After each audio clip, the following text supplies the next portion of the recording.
So first of all, I'm very excited. We're back. This is episode 11 of the Weird Human podcast, and we're talking pretty much today with a beautiful, beautiful woman. I was on a podcast the other day. We were talking about authenticity. We were just having this conversation a couple of minutes ago with Jasmine Navarro. So first of all, thank you for joining me. It's with us. No, thank you so much for inviting me. And I'm actually very excited at episode 11 because for me, 11 is such a divine number.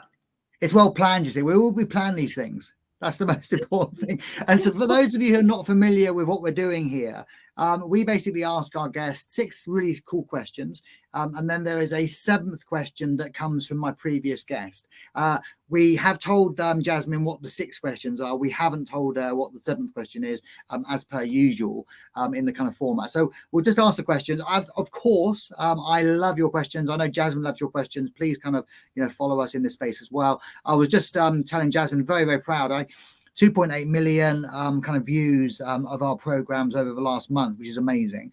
So I'm not quite sure who you are. I've started to get recognized, Jasmine. It's a bit worrying. I think it's cool. I was buying some shoes the other day, and someone came over to me and said, "Excuse me, you Andrew Stott?" And I was like, "Yes." I was like, "Oh, amazing." So yes, it's just so nice to be kind of recognized. I was at a party on Saturday night, and someone came over to me. I've never met them before, and said, "Oh, wow! I listened to you on your podcast. I'm amazed you're at this party." And I was like, "Going, wow! It's so nice to be speaking to people." Anyway, boring. Wow, Enough about me. Good for you. This is not about me. Surprise. So Jasmine. Let's ask Jasmine our first question, and then we'll kind of go from there. So Jasmine, you very interesting career path, but was it a path you anticipated taking when you sort of started your career journey? Definitely not consciously, no, because I became a teacher through circumstances. I became a teacher, but I always knew that I was supposed to be doing something else, and I knew that for nearly 20 years. Imagine. But I didn't know what. So I had that knowing inside, So what took you so long to, how come 20 years? I mean, it seems like, because you are super gifted. I mean, genuinely, absolutely love you to bits. I watch your stuff. It's really, really interesting. I follow you. It's great. So for 20 years, you've robbed the world of Jasmine for 20 years. So what stopped you? What stopped you from, being the brilliant you? No, thank you so much, Andrew. That honestly means so much. What stopped me? I think a lot of things, really. I think probably confidence, courage, all of those things. And I think during that time, I mean, I don't want to say I'm a victim. I'm not a victim, but I was carrying grief as well. And I think that might have clouded me to think really clearly. And maybe it was just timing as well. Maybe I wasn't supposed to do this then. It wouldn't have been the same. I really do believe in, the power of timing and things like that. So I think I had to go that way and learn that way, otherwise it wouldn't be the same. So, yeah. I read because I was sort of participating in your post earlier about kind of LinkedIn live streams. It was really, really fascinating. So I was going to ask you the question. So what made you do, what kind of got you into LinkedIn live streams? What was the motive there? What was the energy behind that? I think it was because, I love meeting people for a start, but I actually started doing it with a friend of mine, Amanda, who was another coach, and we did 92 together. And I just thought it was a way for me to be out there and to get confidence. That's sort of how it started. And we were always talking about coaching topics. So it was like, okay, I'm going to help myself learn more about coaching. We're helping other people, maybe giving them tips and tricks that we've learned. It's going to help us. And I'm building my confidence. Because at the beginning, the first 50 maybe, I was just like a robot, basically, and so stiff. So I think I just knew, I don't know, I just felt like I had to do it, Andrew. I don't know. And then I just loved it. And then, she wanted to stop, fair enough, after 92. But I wanted to carry on. So I thought, how can I carry on? Otherwise, I'm going to lose this momentum. So I thought I can interview different people. How amazing is that? So I'm learning from them, creating that space, just have a real normal conversation, And that's the same, because my first my first swap. First of all, I couldn't get anyone to help me. That was the first nightmare. Oh, really? And I'm an experimental learner, so I like to get my hands on stuff. And I couldn't really work out. I couldn't really work out how to do it. And I tried lots of different people. No one seemed to be able to help me with it. And in the end, I just thought, so I'm just going to go for it and do my own thing. Which is basically what I did. So just did my kind of own thing, and then it was an absolute disaster without a shadow of a doubt. And it was worse. One of the most embarrassing things I've ever done. I had about 2 or 3. Well, because we had about 2 or 3 friends who were kind of like watching it in different rooms of a house. And of course, when we started, they were kind of running in saying, "This is a disaster, complete rubbish, yada yada yada yada." So it was. And then I was like, "Oh, great! Thanks for that. Thanks for the encouragement." We kind of like stopped this. Then of course I stopped the show. I stopped it, and then anyway. But we all learned, and we then regrouped, and we kind of like did a bit of learn. We sort of like took some key learning. So yeah, big message to anyone out there: don't be scared. Have a go. What's the worst that can happen? What's the worst that can happen? Exactly. Yeah. So our second question is really about being a leader. What does leadership mean to you? So what does leadership mean to you, Jasmine? I think, of course, it all starts with leading ourselves. And I think, and for me, leading ourselves is about, really working on ourselves and really like facing things that maybe we don't want to face within ourselves. I see it more as the emotional side of ourselves. I know, of course, leader can mean so many things, but for me, it's about really being able to manage our emotions and manage what's really deep within us, facing ourselves. And I think when we can do that, and I mean, for me, it's been very, very difficult. But I think when we can do that, then that gives us, compassion, empathy, experience, and all of those things that can help us, build relationships with other people. But first, it's the relationship with ourselves. Yeah. Got into an argument actually recently in quite a big meeting about that, because I dared to say that I felt that relationship was probably going to be the biggest asset in the next 5 years, or the ability to build relationships with other people. And the most important thing around connecting with people was going to be probably definitely. I felt today, but definitely my kind of like crystal ball was telling me 5 years from now, if you can't do this, then you're basically not. And honestly, people were just, so many people disagreed with me. It was quite fascinating. And what was the reason? Why did they disagree? Because they just felt that it was more about kind of technical competence. It was just more about technical competence, really. And it was about how I kind of like, leading people and managing people. And I said, I just don't agree. I said, I think it's really, it's your ability to connect with individuals and to make instant connections with people. Because if you can do that, and you can persuade them, one of the things that really scares me is that whole idea about name badges. I just feel that so many people in my career have said I'd be such a better manager or leader if I had a bigger title. If you gave me more power, I could achieve more. And I just fundamentally disagree with it. I think that it's just, leading, exactly as you said, Jasmine, leading starts with you, right? It's not, leading really is a personal thing. And I always try to be the leader that people would follow. Hey, I'm not very good at it, but I try my best. And that's I think you're amazing. No, you're amazing. Oh, I wish. I love this question here. So this one is really about how would you describe what you do to a 5-year-old? I know. I saw that question and I was like, oh, I'll just do that on the spot. Couldn't think of anything. How would you describe what you do to the world to a 5-year-old? Something like, but maybe this is not even that simple, but I work with people so I inspire people to be themselves. Oh, and there is no greater calling, Jasmine. There is no greater calling. Inspiring mummy and daddy to be themselves. And why we need a few more people in the world who are brave enough to be themselves. We did a podcast recently around that on your brilliant show, and it was that whole kind of piece around just trying to be authentic. It's quite hard work, to be honest. Exactly. But it's important. And working on ourselves is hard, isn't it? It really is. That kind of leads us into our next question, which is really about, when things get too much for you. Obviously, I do a lot of work with Mental. We're doing a lot of work with Scott Armstrong. Scott, love you. Mental, we love you. Got the Mental Awards coming out very, very soon, which is amazing. If you haven't applied, then please feel free to apply. We'd love to kind of see your nominations. That's really, really important. So obviously, I kind of suffer with depression. I spend a lot of time kind of like fighting my kind of inner demons. What do you have? Is it always perfect for you, or do you have down days? It's always perfect. You look like it's always perfect for you, Jasmine. Definitely not. I mean, to be honest, it's a struggle, permanent struggle. I think life, anyone who says it's not a struggle, I think is lying.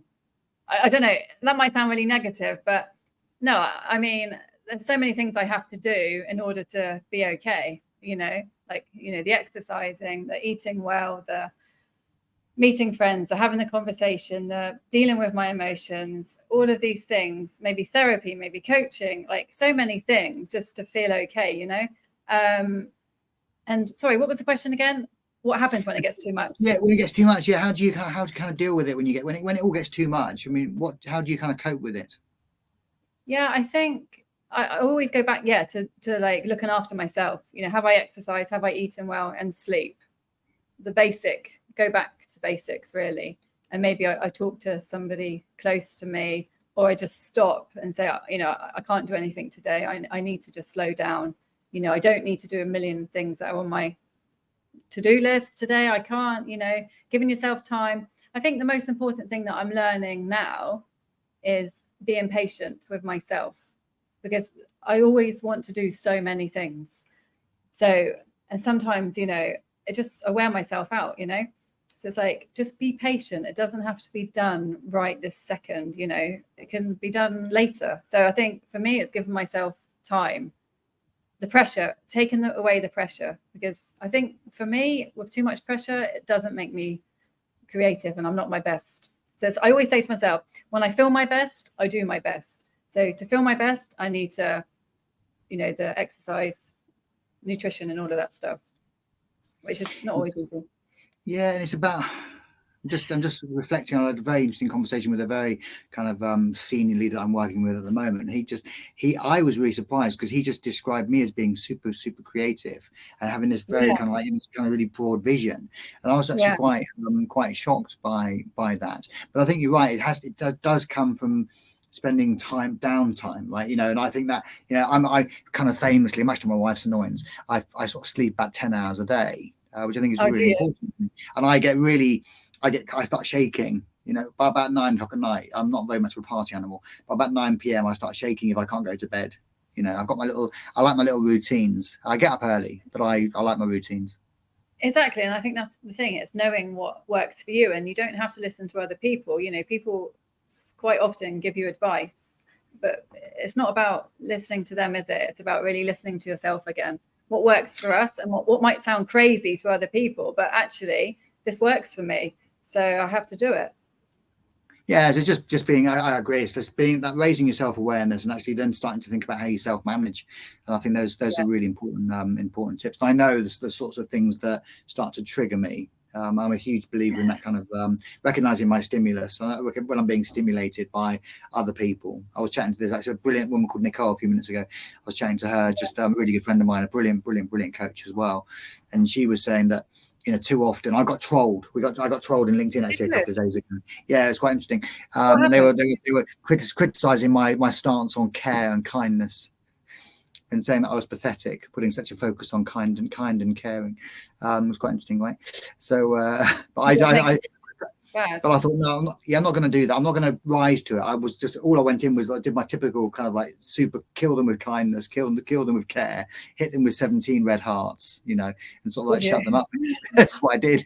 That's hard, but it must have, hurt. It's amazing how we can be affected by these things. Yeah. Yeah, but hey, I can only control my own behavior. I can't control their behavior. Good. Yeah. So it's like that kind of like stimulus response things. That's important for me. What about your inspirations? Who are the people that inspire you? Because you inspire loads of people. So who are the people that inspire you? Who make you inspire me, Andrew? You inspire me. That is not true. Let's put a disclaimer there. It is. I love the fact that you put all these hearts everywhere. I think it's great, you know.